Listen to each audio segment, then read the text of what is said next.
Let's discuss question number 7 from test 1. This is from fluid mechanics, basically properties of fluid, the starting part.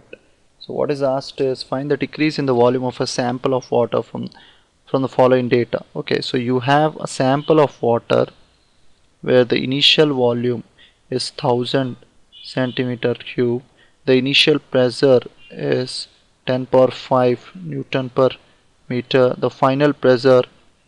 So basically I'm just increasing the pressure on this, and the final pressure is 10 times, so Newton per meter square, Newton per meter square.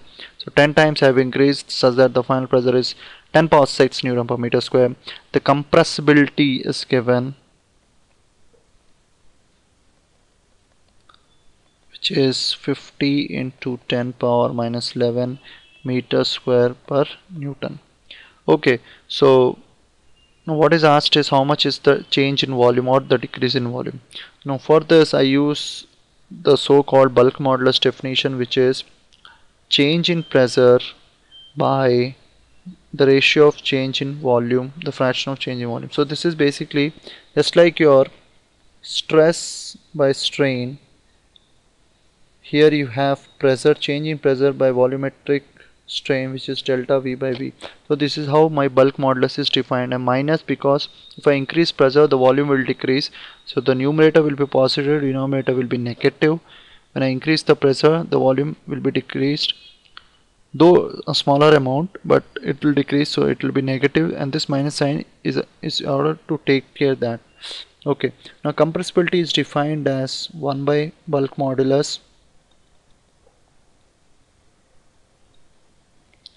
Okay, so this value K is 1 by compressibility, that is 10 per minus 11. Change in pressure, the final pressure P2 minus P1 by change in volume delta V by V.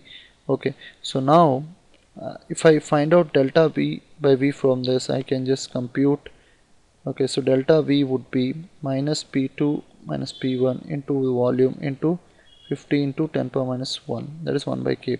So minus P2 is 10 power 6, P1 is 10 power 5, volume is 1000 centimeter cube, and this is 50 into 10 power minus. So when I just substitute everything, I get minus 0.45 centimeter cube. So this is with the help of a calculator. So the decrease in the volume or the change in the volume is negative. The negative sign means it is decrease, and it is 0.45 centimeter cube. So the answer is 0.45 centimeter cube. Option is D. Thank you.